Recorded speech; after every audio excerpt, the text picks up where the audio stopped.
a Merry Christmas, ho ho ho, from Golden Age Radio, rumble.com/C/GIR.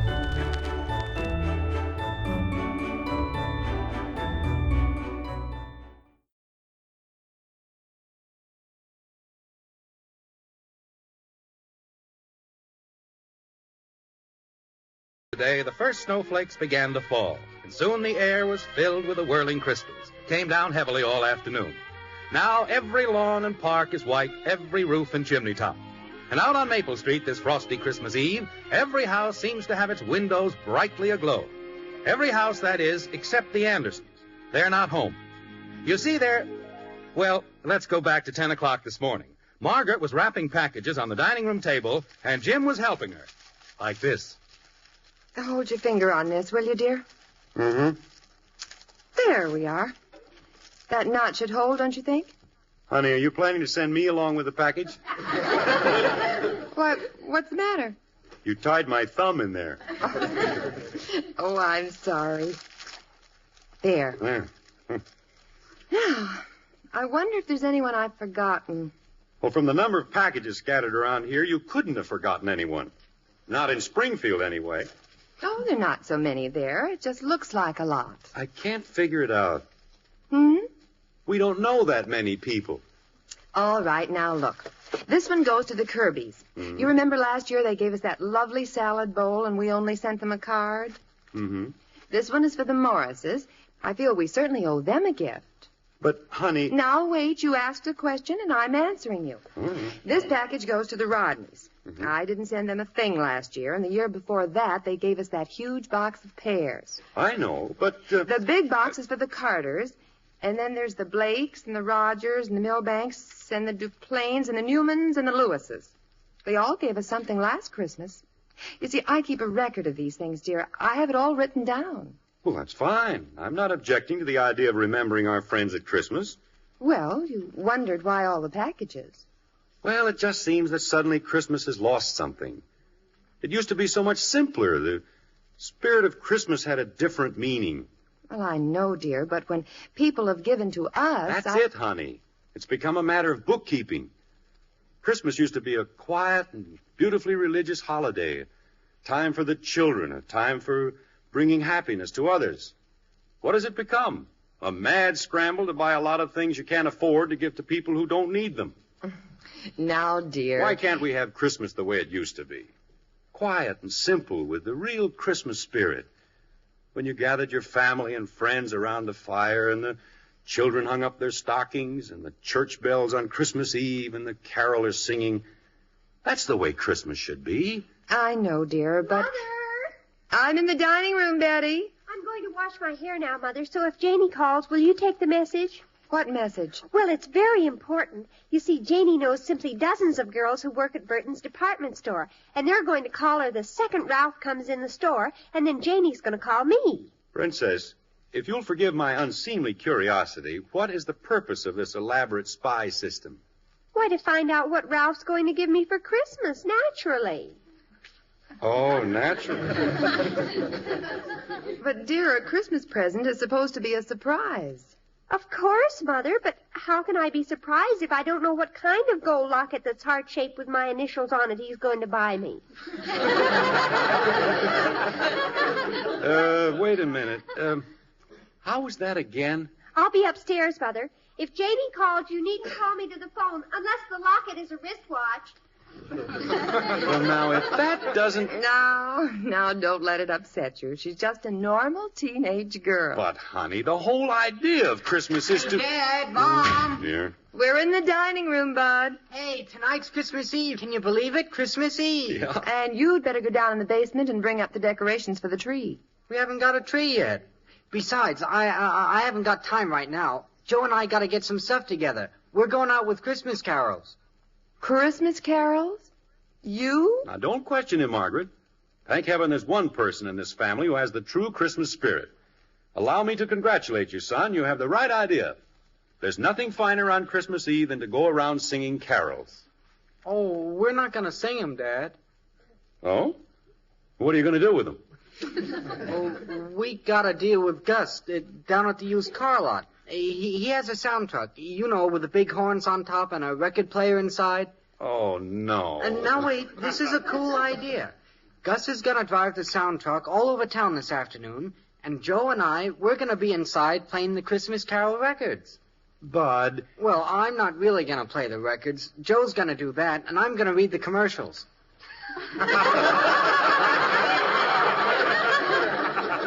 Commercials? Sure. For Gus McCarthy's used car lot. Joe plays a carol, and then I read a commercial. I got some cool ideas. How do you like this one? It starts out, "Rest ye merry gentlemen in a 1936 two-door sedan with white side door." Oh. Bud, maybe you'd better... Or, "Oh, what fun it is to ride in a 1940 Club Coupe with overdrive and new seat covers." Look, Bud. "I saw Mommy kissing Santa Claus in a 1948 convertible with radio and heater." How do you like those? Pretty good, huh, Dad? Pretty good. Bud, have you lost your mind? This is Christmas. Your father's right, Bud. That's carrying it entirely too far. But if I don't work on the truck this afternoon, I won't get to ride on it in the parade tonight. Parade? On Christmas Eve? Sure, the big Santa Claus parade. They're gonna have floats and bands and cowboys, all kinds of stuff. What, no skyrockets? Well, now I've heard everything. Peace on earth, goodwill toward men. Introduced with a brass band. Daddy, What is it, kitten? when are we going to get our tree? Oh, you'd better go down and get one, dear. They'll be all gone. I could have gotten one wholesale from Gus's used car lot. He sells Christmas trees, too. Can we have a purple tree this year, Daddy? A purple tree? They're selling them on the vacant lot next to the pool hall. Red, yellow, pink, orange, purple. You can get any color you want except green. If you're talking about the tree, I vote for a pink one. What's wrong with green? Nothing, except it just looks like a tree. What's a tree supposed to look like? Daddy, can we get one of those neon lights? Oh, for Pete's sake. Neon lights, purple Christmas trees, brass bands. What has happened to you kids? Have you forgotten the meaning of Christmas? Have you forgotten everything you've learned in Sunday school? No, Father, it's just that things are different now than when you were a boy. This is 1953. Different nothing. You can change everything else, but not Christmas. Am I right, Margaret? You have the floor, dear. The whole trouble is that Christmas has been turned into another super colossal all-color production. Well, it's all wrong. And as far as this family is concerned, we're putting a stop to it. This year, we're going to celebrate Christmas as it should be celebrated. Simply and naturally. Without all the hoop-de-doo and falderall. This is going to be a real Christmas. I don't understand what you mean, Father. Well, to begin with, we're not going to buy one of those painted trees. We're going to get in the car and drive up to Pine Mountain and cut our own tree. Oh, boy, can we, Daddy? You don't really mean that. Certainly I do. You kids gather up some warm clothes. Bud, get the saw out of the garage.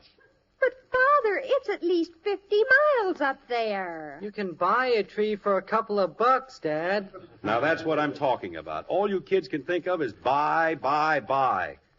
This is a part of Christmas you've never even experienced. Going out into the woods and cutting your own Christmas tree. The weather forecast said snow today. Oh, we'll be up there and back in 3 or 4 hours. Not going to snow that much. Besides, I have chains. Now, get your coats. I'm getting mine. I'm ready. Oh, this sounds like a real peachy Christmas. It will be, Princess. You'll see. Dear, I have all those packages to deliver to the Rogers and the Newmans. We'll throw them and... in the car, honey. We'll deliver them on our way back. You're sure this is a good idea? Am I sure? Margaret, believe me, this is going to be a Christmas none of us will ever forget. There, Daddy? Oh, another mile or two, maybe. Father, it's starting to snow again. Oh, is that snow coming down? It isn't cornflakes. Well, it's just a little flurry. Nothing to worry about. Come on, cheer up, everybody. It's almost Christmas Eve. What is there to cheer up about? Joe's probably out on the sound truck playing Deck the Halls with Boughs of Holly and selling cars like crazy. Bud, we're not talking about that, remember? Okay. Now, if you kids think you have a hard life, look at that little grocery store back off the road there. Miles from everything. How would you like to live there? Well, I wouldn't, that's all. I just wouldn't. What if you had to? Well, I wouldn't. What if you had to? I said I wouldn't. Yeah, but what if you had to? Father, tell Bud to stop it. Bud, stop it. Are we almost there, Daddy? No, it won't be long, kitten. Look at that snow drifting down. Isn't that beautiful? We're going to have a white Christmas. It's lovely, dear, but do you think we should try to go any farther? Oh, it's just around the next bend. Why, we had to drive clear up here into the wilderness to get a Christmas tree. You'll understand, Princess, when we're back home this evening. When the fragrance of the tree fills the whole house.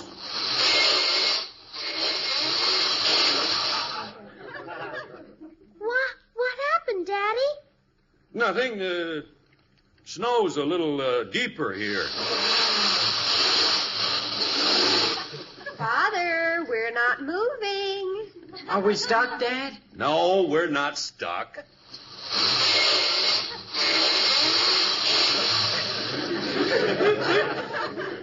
Why aren't we moving? Dear, we can't go any farther. It's snowing so hard now you can't see ahead. Can you turn around? Well, I won't try to turn around. The only thing we can do is back up. We're not moving. What's the matter, Dad? I'm afraid we're stuck. Oh, no. Oh, Jim, we can't be. Now there's nothing to get excited about. We'll get out of here somehow. Take the wheel, Margaret. Bud and I'll get out and push. Come on, Bud. I can't even see. What do you want me to do, Jim? Put it in reverse. I can't hear you. The snow's getting deep, Dad. It's no use. We can't move it. Shut off the motor, Margaret. Well, what do we do now, dear? Well, we'll have to leave the car and walk back. Walk back? Yeah. Well, come on, everybody out. Take the keys, Margaret. All right. Button up your coat, Kathy. Betty, bring those 2 blankets. We can't walk all the way back in this snow. I know that. We're going back to that little grocery store we passed. It's only about a quarter of a mile. Close the car doors. Okay, Kathy. Now, all stay together. We better hurry. It's getting dark. Daddy, Yeah? it's almost Christmas Eve. Yes. Almost. I got snow in my shoes, snow down my neck. Can you see where you're going, Jim? Yeah, I can see. Marooned on top of a mountain in a blizzard. All right, stop complaining. It could be worse. Yeah, we could have come up here in our bathing suit. I don't know why we had to come up here. Yeah, what was the idea? Well, I'll tell you, my freezing friends. This is that warm and beautiful event known as a simple, old-fashioned. They drive up to Pine Mountain to cut their own tree and ended up in a snowbank. Now, with the car abandoned, Jim and the family groped their way through the blizzard toward an isolated roadside store. Like this. I think my nose is frozen. How much farther is it, Daddy? Well, it must be right ahead of us. If it weren't snowing so hard, we could probably see it. There it is, Dad. See the light? Yeah. There's the store, Mommy. Oh, well, thank heaven. That looks real pretty for Christmas Eve, doesn't it? Holly wreath in the window. All I'm interested in right now is getting back to Springfield. I'm supposed to be at least 3 parties tonight. If we get back in time, I can still ride in the parade with Joe on the sound truck. All those gifts are still in the car, Jim. We'll have to get them out somehow. They have to be delivered tonight. Well, all right, one thing at a time. Let's get in here and thaw out first.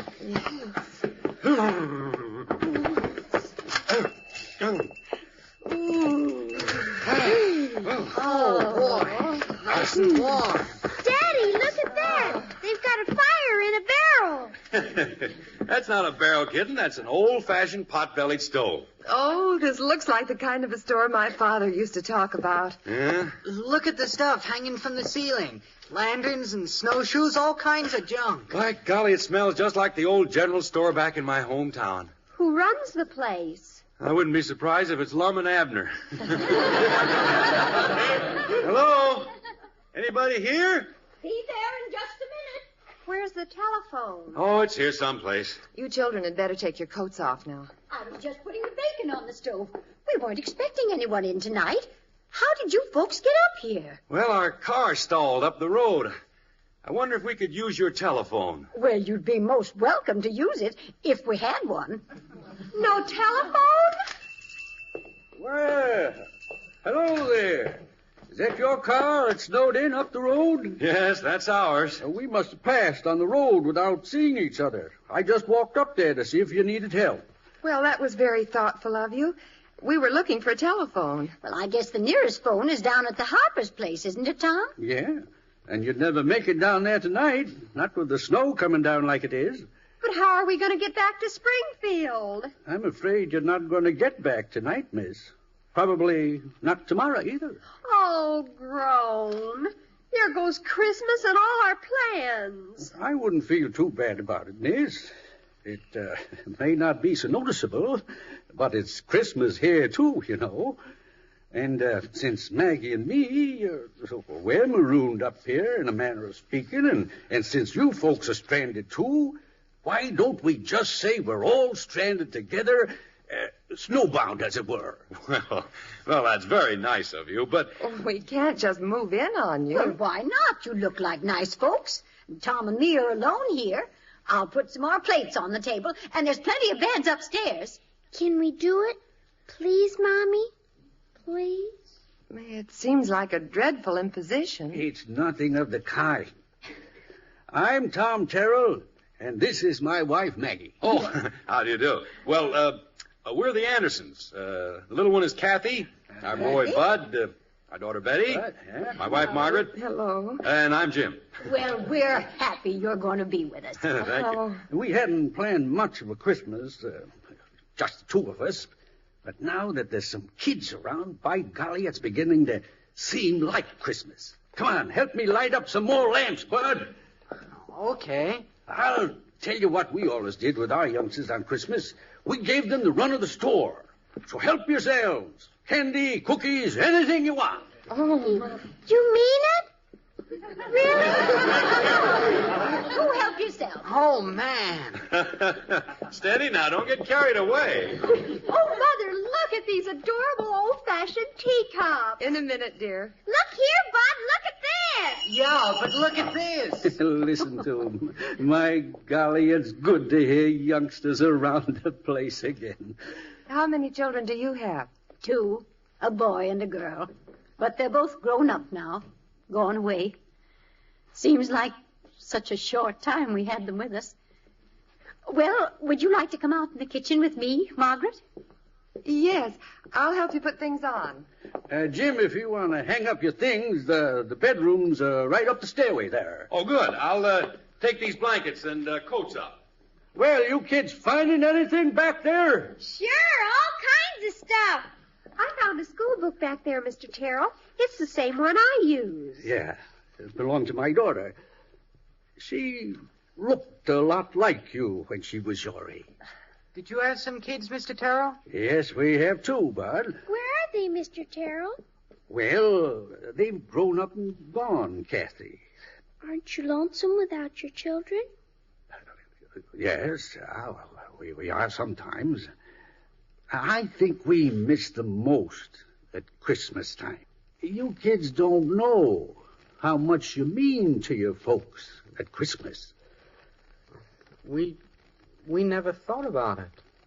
I guess we always just thought how much Christmas meant to us. We used to have our tree here by the stove, and Judy and Bill would decorate it and put the candles on. The tinsel and the stars and the little glass bells, they're all in the box back in the corner where the kids packed them away. Don't you have any Christmas? No, Kathy, not anymore. There's no one to decorate the tree. Tom, I need some wood for the stove. All right, I'll get it. What are you crying about, Shrimp? I just feel sad.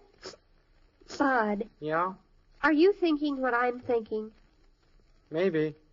Well, climb up on a box and get down those snowshoes. You're going back to the car.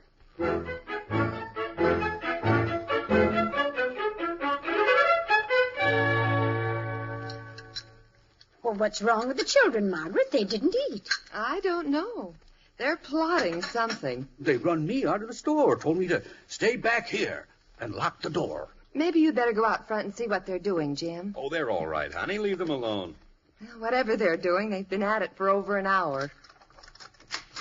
All right, everybody, come in now. Turn off all the lamps. Well, for pity's sakes, what are they... Well, let's go in. What in the world? Well, will you look at that? It's Christmas Eve, remember? Oh, a tree. Decorated. And with candles. From the Andersons, Merry Christmas to Mr. and Mrs. Terrell. If that don't beat all. It's beautiful, kids. How did you do it? Well, Mr. Terrell said they had the decorations, so Bud went up to the car and got the saw and some things. Then he went out and cut the tree. I helped put on the decorations. Look what's under the tree. Where'd those packages come from? Santa Claus. You can't open them till Christmas morning. Margaret, aren't those your packages from the car? I told them they could do it, dear. They changed the tags. I guess this is a miracle, Mother. We have a family again, gathered around the Christmas tree. Just the way it used to be. Snow coming down outside, candles on the tree, a warm fire in the stove. Oh, it's lovely. So lovely. The only thing that's missing is the Christmas carol. Judy, when she was a little girl, would stand up at the top of the stairs. And the way she sang it reminded you of the angels who sang it to the shepherds on that wondrous night. Kathy? Well, where is Kathy? Oh, little town of Bethlehem, how still we see thee lie above thy deep and dreamless sleep. The silent stars go by, yet in thy dark street shineth the everlasting light.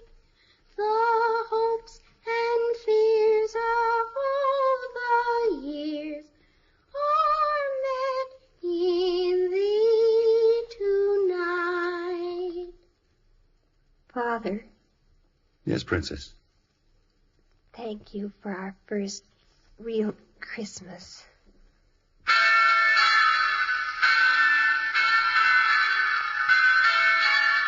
This is Robert Young. From all of us in the Anderson family to all of you, a most sincere wish that the Christmas spirit in its fullest meaning be yours for now and always. Good night.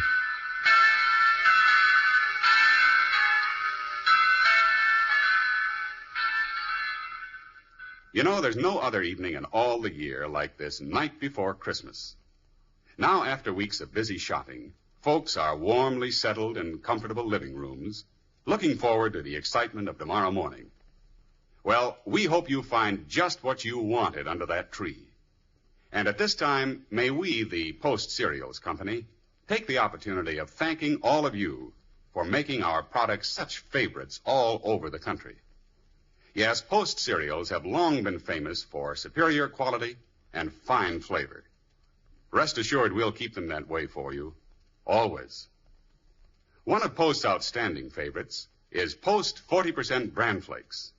And it's now more delicious than ever because it has a new magic oven flavor and wonderful crisper texture. Remember, if you haven't tried them yet, start enjoying Post Bran Flakes soon. And a very Merry Christmas from the whole Post Cereals family.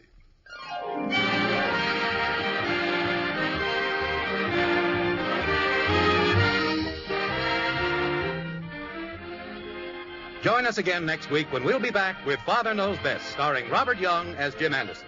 Until then, good night and good luck from the makers of Post 40% Bran Flakes, the cereal preferred and eaten by far more people than any other Bran Flakes, and Instant Sanka, the delicious coffee that lets you sleep. In our cast were Rhoda Williams as Betty, Ted Donaldson, Gene Vanderpyle, Helen Strom, Jeanette Nolan, and Herb Butterfield.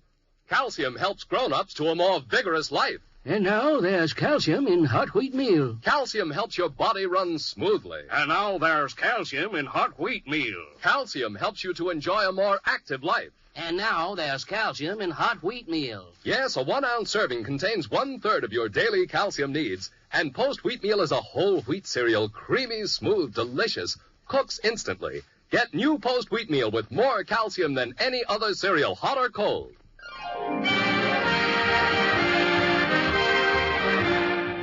Father Knows Best, based on characters created by Ed James, was transcribed in Hollywood and written by Paul West and Roswell Rogers. This is Bill Foreman speaking.